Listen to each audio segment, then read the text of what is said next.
말씀 천천히 한 목소리로 합독하겠습니다. 이러므로 우리가 하나님께 끊임없이 감사함은 너희가 우리에게 들은 바 하나님의 말씀을 받을 때에 사람의 말로 받지 아니하고 하나님의 말씀으로 받음이니 진실로 그러하도다. 이 말씀이 또한 너희 믿는 자 가운데서 역사하느니라. 아멘. 세상에 있는 종교들과 기독교의 결정적인 차이가 있습니다. 세상의 종교는 모두가 다 한결같이 눈으로 보는 종교입니다. 그래서 눈에 보이는 형상, 우상을 만들어 섬깁니다. 용인에 가면 굉장히 독특한 절이 있는데요, 와우정사라는 곳입니다. 절 홍보하는 것은 아니고 그냥 잘 들어주시기를 바랍니다. 거기 가면 입구에 불두라고, 부처님 머리상인 거죠. 저렇게 금빛 찬란하게 엄청나게 큰 형상이 있습니다. 보기에는 그렇게 커 안 보여도 우리 교회당 건물만 한 높이가 8m 정도니까 아파트 한 3층 정도 높이라고 생각하시면 될 거라고 생각합니다. 저 형상이 있고요. 또 하나는 보신 것처럼 이렇게 누워 있는 부처님상, 이걸 와불, 와우라고 그러죠. 네. 그래서 누워 있는 부처님상이 있습니다.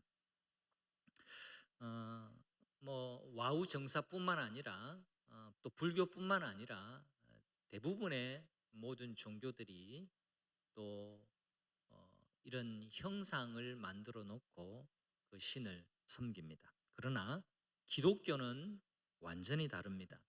하나님은 10계명, 1계명과 2계명에 이런 것을 엄하게 금하셨습니다. 하나님 외에 다른 신들을 두지 말라라고 말씀하시고, 너를 위하여 어떤 형상이든지, 하늘에 있는 형상이든지 땅 위에 있는 형상이든지 땅 아래에 있는 형상이든지 어떤 것도 만들지 말고 그것을 섬기지 말라라고 하십니다. 그래서 기독교는 어떤 형상을 세워놓지 않고 그것을 섬기지 않습니다. 어떤 엄격한 교회는요, 교회당 안에 십자가조차도 없습니다. 십자가 형상조차도 보고 섬기는 대상이 아니라는 것을 말하는 거죠. 십자가는 우리의 숭배 대상이 아니라 우리가 믿는 진리의 도를 나타내는 명확한 심볼, 상징물에 불과한 것입니다. 우리는 십자가를 믿는 것이 아니라 예수 그리스도, 우리의 구원자 예수 그리스도를 믿습니다. 하나님은 이스라엘 백성들에게 쉐마 이스라엘, 들으라 이스라엘이라고 하셨는데요, 기독교는 애초부터 보는 것이 아니라 듣는 것으로부터 출발합니다. 들어야 하나님을 비로소 알 수 있기 때문에 그래요. 그래서 기독교만큼 경전을 사랑하고 경전을 강조하는 종교가 없습니다. 어떤 분이 이렇게 표현을 했더라고요. 제가 보면서 너무 기발하다, 너무너무 옳거니 하고 동의가 되었습니다. 어떤 분이 이렇게 했어요. 기독교는 귀독교다. 여러분 동의가 되시나요? 기독교는요, 눈 독교가 아니라 귀 독교예요. 귀로 듣는 것을 중요시하는 종교라는 겁니다. 참 기발한 말인데 너무너무 일리가 있는 말이라고 생각을 합니다. 방금 말씀드린 것처럼 하나님은 십계명뿐만 아니라 이스라엘 하나님의 백성들에게 대대로 자녀들에게 들으라 이스라엘 하면서 우리 하나님 여호와는 유일한 여호와시니 너희는 너희 자녀들에게 이렇게 이 말씀을 마음에 새기고 내 자녀들에게 가르치라. 가르치라는 들으라는 겁니다. 또 네가 집에 앉았을 때든지 길을 갈 때든지 누웠을 때든지 일어날 때든지 이 말씀을 강론하라. 강론하라. 들으라는 말입니다. 너는 또 그것을 내 손목에 메어 기호를 삼으며 내 미간에 붙여서 표를 삼고 내 집 문설주와 바깥문에 기록해 두어라. 기록으로 보고 들으라라는 겁니다. 예수님께서도 여러 차례 강조하셨습니다. 너희 백성들아, 들을 귀 있는 자는 들으라. 여러분, 귀가 없는 사람이 어디 있어요? 귀가 없는 사람이 없어요. 그러나 마음으로 귀담아 들어라. 진리의 말씀을 들으라라고 그렇게 말씀하셨습니다. 바울 사도도 마찬가지입니다. 믿음은 들음에서 나고 들음은 그리스도의 말씀으로 말미암는다라고 로마서 10장 17절에서 우리에게 전해주고 있습니다. 그래서 기독교는 말 그대로 귀독교입니다. 우리는 우리를 위한 하나님의 말씀을 귀 기울여 들어야 합니다. 지금 예배 시간에 가장 중요한 시간도 지금 하나님의 말씀을 귀로 듣는 시간이에요. 기독교 예배는 이것을 매우 매우 중요하게 생각합니다. 신앙생활의 필수입니다. 여러분 가운데 혹시 성경책을 여러분 장식품으로 두고 있는 분이 있다면 성경책은 장식품이 아니에요. 성경책은 필수품입니다. 데살로니가 교회는 바울에게 너무너무 큰 감사가 되었습니다. 오늘 읽었던 13절에 보니까 데살로니가 교회를 생각하면서 하나님께 끊임없이 쉼없이 감사한다라고 바울은 그렇게 고백을 하고 있습니다. 그 근본적인 이유가 바로 말씀을 잘 듣는 교회였기 때문에 그래요. 우리가 하나님의 말씀을 받을 때에 어떤 자세로 받아야 하는지, 이것은 설교를 들을 때에도 당연히 포함이 됩니다. 설교를 듣고 내가 큐티책을 펼치고 성경을 펼쳐서 매일매일 하나님의 말씀을 읽을 때에, 묵상할 때에 어떻게 이 하나님의 말씀을 받아야 하는지를 데살로니가 교회 이야기를 통해서 우리가 배울 수가 있습니다. 첫 번째, 하나님은 지금 나에게 말씀하신다는 믿음을 가지고 말씀을 받아야 합니다. 여러분, 빨간 글씨를 같이 한번 읽어볼까요? 함께 합니다. 하나님이 지금 나에게 말씀하신다. 하나님이 지금 나에게 말씀하신다라는 이 믿음이 우리에게 있어야 합니다. 바울의 2차 전도 여행은요, 이제 아시아가 아니라 유럽으로 향했습니다. 유럽에 첫 발을 디뎠는데 거기가 바로 빌립보 성이라는 곳이었습니다. 그래서 열심히 전도했는데 빌립보에서 핍박을 받고 쫓겨났습니다. 그리고 피신해서 두 번째 들어간 큰 도시가 데살로니가였습니다. 큰 도시였기 때문에 여기에는 당연히 유대인들도 많았고 또 귀족들, 또 귀부인 이런 사람들이 많았습니다. 여기서 바울은 3주 동안 회당에서 하나님의 말씀을 열정적으로 전파했는데 사도행전에 보니까 많은 열매가 있었어요. 이렇게 기록합니다. 경건한 헬라인의 큰 무리와 적지 않은 귀부인도 권함을 받고 전도를 받고 바울과 신라를 따랐더라. 이렇게 기록을 하고 있습니다. 하지만 이 부흥과 함께 큰 반대에 또 맞닥뜨리게 되어졌는데요. 유대인들이, 이 정통 유대인들이 집단적으로 반발하고 불량배들까지 동원해서 이들을, 바울과 신라를 공격했습니다. 또 고발을 했는데 어떤 고발 제목이었냐니까 황제 대신에 예수라고 하는 자를 황제로 섬기는 정부의 반역자들이라고 그렇게 고발을 했습니다. 그래서 더 이상 머물 수가 없어서 바울은 밤에 베레아로 피신을 하고 그리고 이어서 다른 지역으로 전도 여행을 떠났습니다. 여러분, 좀 오래 복음 전하고 거기서 사람들과 교제하면서 교회를 세우기를 원했는데 고작 3주 정도 하나님의 말씀을 전하는 전도 활동을 하고 떠났으니까 바울의 마음에 참 많이 아, 아린 교회였어요. 이 아쉬움이 많이 남는, 그리고 많이 신경이 쓰이는 곳이 바로 데살로니가였고 그 교회였습니다. 그리고 1년에서 2년 사이에 그들의 믿음이 잘 자라고 있다라는 소식을 듣고 보낸 편지가 바로 우리가 읽고 있는 데살로니가 전서입니다. 이 짧은 기간 동안 복음을 들은 데살로니가 교회였지만 이 데살로니가 교회는 칭찬을 많이 받고 또 많은 교회들의 모범이 되는 교회였습니다. 사도행 데살로니가 1장에 보면 이들이 그 근처에 좋은 소문이 많이 나서 많은 마게도냐와 아가야의 교회들의 본이 되었다라고 말해요. 이들의 사랑의 수고, 또 있는 소망하는 인내, 또 믿음의 역사를 통해서 많은 교회들이 데살로니가 교회가 저렇게 잘 자라고 있고 저렇게 하나님을 잘 섬기고 있다라는 귀감이 되어졌습니다. 바울이 이 데살로니가 교회를 생각하면서 가슴 벅찬 감격을 하고 감사를 하면서 지금 편지를 보내고 있는데요, 그게 끊임없이 감사한다라는 13절의 말씀입니다. 이렇게 바울이 끊임없이 쉴 새 없이 감사할 수 있었던 이유가 역시 13절 안에 나오는데요, 우리 다 같이 한 번 더 보겠습니다.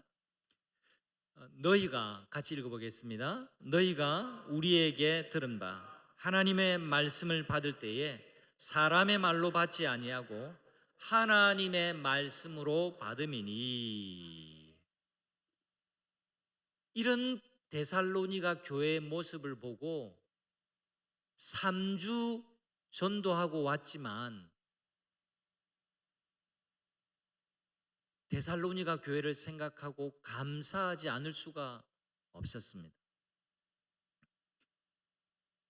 믿음이 자라는 성도, 또 믿음으로 충만한 교회의 특징이 있는데요, 그 특징은 성경 말씀을 받을 때, 특히나 설교를 들을 때에, 또 개인적으로 하나님의 말씀을 묵상하고 성경을 공부할 때에 그 말씀을 하나님의 말씀으로 받습니다. 하나님이 지금 내게 말씀하고 계신다라는 그 믿음을 가지고 말씀을 받아요. 지금 설교를 경청하는 가운데도 하나님이 지금 나에게 말씀하고 계신다라는 이 믿음 가지고 경청에 듣는다라는 겁니다. 하나님이 지금 내게 말씀하신다. 한 번 더 따라 하실까요? 같이 합시다. 하나님이 지금 내게 말씀하신다. 믿으시기를 바랍니다. 하나님이 지금 내게 말씀하신다라는 이 믿음이 포함하고 있는 고백이 있어요. 그것은 하나님의 말씀은 생명의 말씀이라는 겁니다. 생명의 말씀. 여러분, 제가 어떤 작품을 남겨놓았습니다. 어떤 조각품을 만들어 놓고 제가 죽었어요. 그러면 이건 무슨 작품이라 그러죠? 유작이라고 그럽니다. 어떤 글을 남겨놓았습니다. 책을 한 권 이렇게 출판했어요. 그리고는 제가 죽었어요. 그것도 유작이라고 그래요. 여러분, 제가 죽기 전에 우리 자녀들에게, 예를 들면 또 우리 교우들에게, 누구에게 마지막 중요한 말을 남겨놓습니다. 말은 평소에 하는 거지만 그 말을 뭐라고 부르죠? 유언이라고 그럽니다. 그런데 여러분, 하나님의 말씀은 우리에게 유언으로 주신 것이 아니에요. 생명의 말씀. 지금 이 말씀을 하신 분이 살아 계시다라는 겁니다. 여러분, 우리에게 말씀을 주신 하나님, 지금도 우리에게 생명의 말씀을 주시는 하나님이 살아계신 하나님이심을 믿으시기를 바랍니다. 우리는 죽고 안 계신 하나님을 믿는 게 아니라 그냥 기록으로 남겨져 있는 어떤 한 책을 우리가 신봉하는 것이 아니라 살아계신 하나님의 입으로부터 나오는 생명의 말씀을 듣고 믿고 순종하고 살아가는 하나님의 백성이라는 사실을 잊으시면 안 됩니다. 또한 하나님의 말씀은 생명의 말씀과 동시에 약속의 말씀입니다. 성경에는 하나님의 자녀를 위한 약속으로 가득합니다. 그래서 성경을 구약이라고 그러고 신약이라고 그럽니다. 하나님의 약속의 말씀이라는 거죠. 약속을 붙들면 약속이 유효합니다. 제게 어떤 약속을 들으셨으면 그 약속대로 제가 움직입니다. 여러분, 그게 약속이에요. 약속을 약속으로 안 받아들이면 그 엄청난 혜택, 그 엄청난 선물을 받아 누릴 수가 없습니다. 예배 시간에 설교를 들을 때에, 또 여러분이 큐티를 할 때에 한 가지에만 신경을 쓰세요. 다른 그 복잡하게 생각하지 말고 이 한 가지에만, 오늘 하나님께서 내게 주실 말씀은 무엇일까? 이것 하나만 꼭 신경 쓰세요. 제가 무슨 옷을 입고 왔는지, 오늘 진행은 어떻게 되고 있는지, 그것 신경 쓰지 말고 하나님은 오늘 나에게 뭐라고 말씀하실까, 여기에 대한 관심사만 붙드시고 여기에 마음을 기울이시기를 바랍니다. 여기에 집중할 때 우리는 하나님의 인도를 받게 되는 겁니다. 꼭 유념하십시오. 두 번째, 우리가 하나님의 말씀을 받을 때는요, 아멘으로 받아야만 합니다. 13절 말씀 다시 보겠습니다. 너희가 우리에게 들은 바 하나님의 말씀을 받을 때에 사람의 말로 받지 아니하고 하나님의 말씀으로 받음이니 진실로 그라도다. 한번 같이 할까요? 진실로 그라도다. 네, 진실로 그라도다. 이게 무슨 뜻일까요? 사람의 말이 아니라 하나님의 말씀으로 받는 것이 아멘이라는 겁니다. 아멘.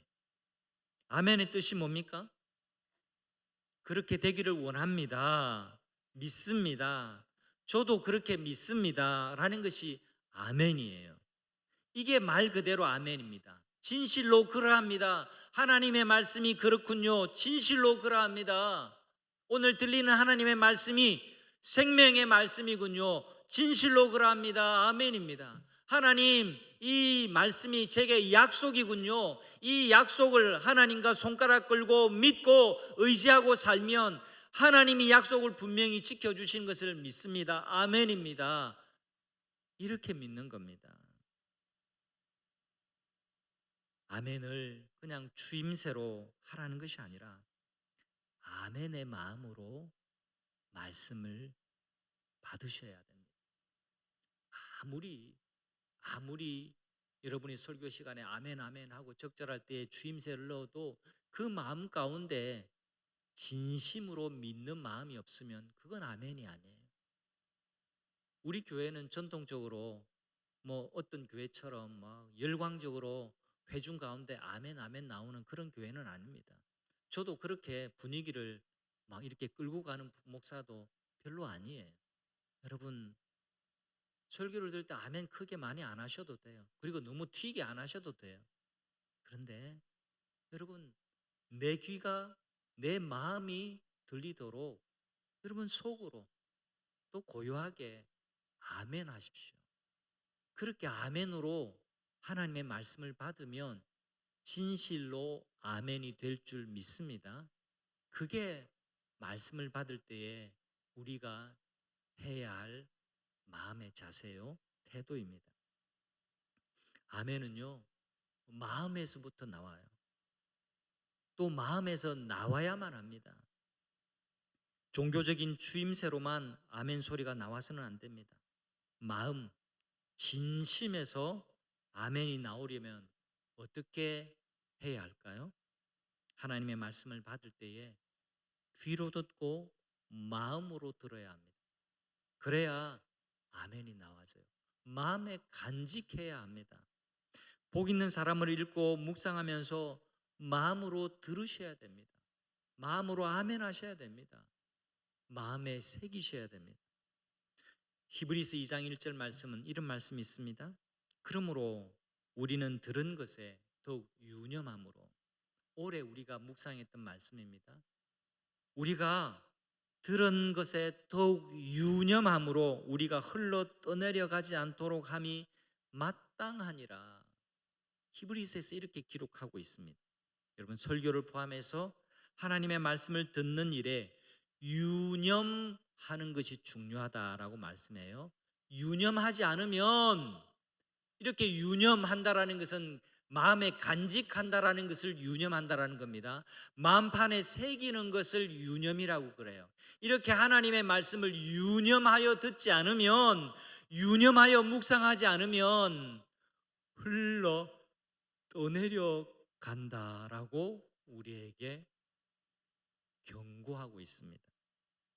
여러분, 흘러 떠내려간다, 이게 무슨 말인가 하니까, 저도 가끔 유튜브를 보는데요, 여러분, 쇼츠, 요즘 짧은 영상이 가끔 올라오는데, 여러분, 요즘 재난 재해 사건들이 참 많아요. 어떤 강가인데 뭐 해일인지 뭔지 뚝이 무너졌는지 이렇게 물이 확 하고 밀려오는데, 근데 거기에 있던 어떤 여자분이 그냥 뭐 이렇게 즐거운 몸짓으로 그냥 천천히 이렇게 걸어가더라고요.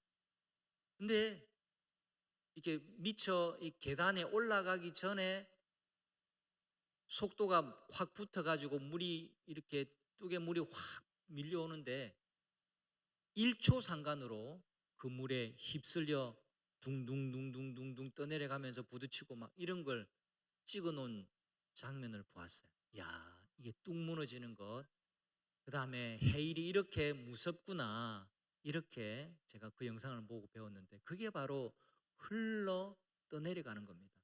지금 세상의 세파는 이렇게 무섭게 휘몰아쳐 오는데, 하나님 말씀 유념하지 않고 그냥 세상 흘러가는 대로, 내 기분대로, 내 생각대로, 내 계획대로, 내 계산대로 그렇게 살면, 여러분, 나도 모르는 사이에 흘러 떠내려 가버리고 만다라고 하는 것이 성경의 가르침입니다.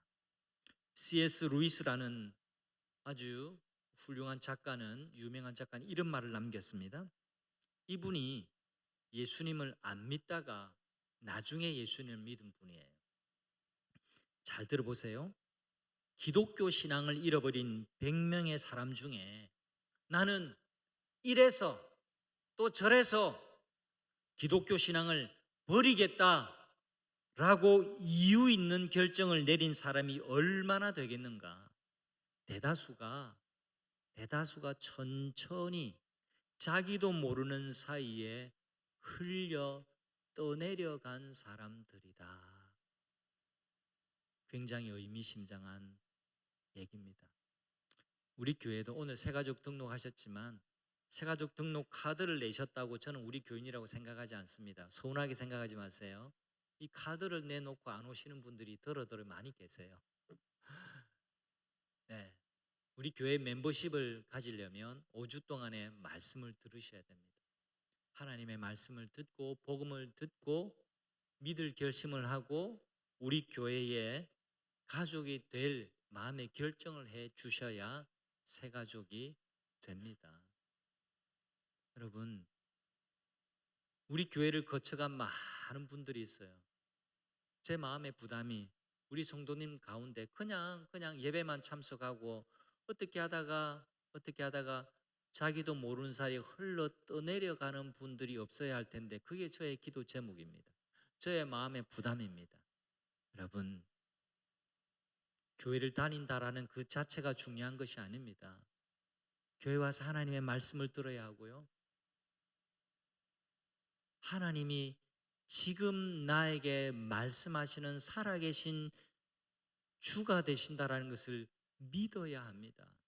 하나님의 말씀을 우리가 마음에 유념하고 살아야 우리가 세상에, 불신앙에, 세상의 세속에, 세상의 문화에 흘러 떠내려 가지 않는 겁니다. 교회를 다니는 것으로 만족하지 마시고 하나님을 제대로 믿는 신앙인들 되시기를 간절히 당부드립니다. 여러분, 오늘 은혜 나눔하신 이신혜 권사님의 은혜 나눔도 아멘이었습니다. 아멘. 제가 부임할 때 그 설교를 했는지조차 저는 다 잊고 있었지만 은혜 나눔 들을 때 하나님의 말씀이 능력이 있구나라는 것을 또 경험하게 됩니다.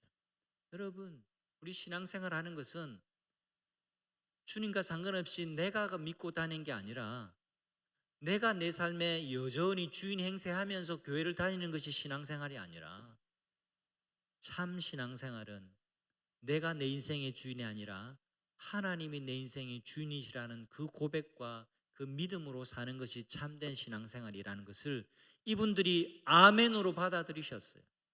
그 아멘으로 받아들인 그 삶의 능력이 어떻게 나타났느냐, 오늘의 은혜 나눔으로 나타났어요. 저는 이신혜 권사님 볼 때마다 참 초긍정의 믿음이다. 제가 이신혜 권사님 제가 지금 3년 반 넘게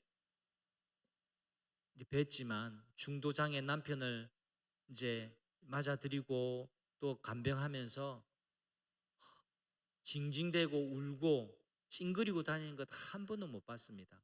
오늘 은혜 나눔하고 이 자리에 나갔기 때문에 제가 조금 더 이 말 잘 해주는 겁니다. 본인이 있었으면 제가 절제했을 텐데. 여러분 이신혜 권사님의 간증 못지않는 간증이 여러분 속에 나타나기를 간절히 축원합니다. 이것이 말씀의 능력이라고 저는 믿습니다. 여러분, 불행의 정도를 따지면 참 불행하다, 너 삶이 힘겹다, 지치지 않을까요? 그러나 여러분, 이신혜 권사님 덕분에 또 저도 영감을 받고 우리 임용 봉사 시작했습니다. 물론 다른 우리 전공자들도 있지요. 그런데 하나님께서 그걸 보여주셨어요. 그리고 우리 장애인 교우분들 많이 계시고 우리 지역에 장애인들 많이 계신데 이신혜 권사님은 이제 장애인을 위한 전도자로 쓰임을 받으라고 제가 권면하고 있고 장애인들의 마음을 잘 읽어주세요. 제가 그렇게 당부를 드리고 있습니다. 왜? 같은 아픔을 느끼니까 그분들의 마음을 더 헤아릴 수 있는 위치에 있으니까 그런 겁니다. 여러분, 하나님이 이끄시는 일들은 이렇습니다. 우리가 지금도 나에게 말씀하시는 하나님을 만나고 살면 우리 삶에 어떤 변화가 일어나는지를 성경은 또 우리 주변에 하나님이 행하시는 일들을 통해서 우리는 알 수가 있습니다. 어떤 일이 일어날까요? 말씀의 능력이 나타나게 됩니다. 말씀을 들을 때에 하나님의 말씀으로 받고 열린 마음으로 아멘으로 말씀을 받는 자에게는 말씀이 능력으로 나타나게 됩니다. 13절 말씀 후반절 다시 한번 보세요. 이 말씀이 또한 너희 믿는 자 가운데서 어떻게 역사하느니라. 여기 역사한다는 말의 헬라어는 에네르게오입니다. 에네르게오. 이 에네르게오에서 에너지라는 단어가 나왔어요. 히브리서에서는 또 이렇게 말씀합니다. 하나님의 말씀은 살아있고 활력이 있어. 활력이 있다는 말씀이 에네르게오입니다. 능력이 있어라는 말과 똑같습니다. 하나님의 말씀을 받을 때에 사람의 말이 아니라 하나님이 지금 나에게 말씀하시는 생명의 말씀, 약속의 말씀인 것을 받으시기를 바랍니다. 믿으시기를 바랍니다. 순수하게 어린아이 같은 마음으로 하나님의 말씀을 받으세요. 또 하나님의 말씀을 받을 때에 아멘으로 받으십시오. 마음으로 받고 마음에 유념하십시오. 우리가 몇 주 전에 묵상했던 전도서 12장 11절 말씀에는 하나님의 말씀이 잘 박힌 목과 같이 하나님의 말씀을 간직하라는 그런 권면이 나와요. 그럴 때 하나님의 말씀이 능력으로 나타납니다. 설교 한번 듣고 돌아가고 여전히 세상 속에서 그냥 주님 잊고 살면 하나님의 말씀이 능력으로 에너지로 나오지 못합니다. 하나님의 말씀의 능력을 맛보면서 경험하면서 살아가는 성경 중심의 신앙생활 하시는 모든 성도님들이 되시기를 축복합니다. 우리 함께 기도하겠습니다. 우리 결단하면서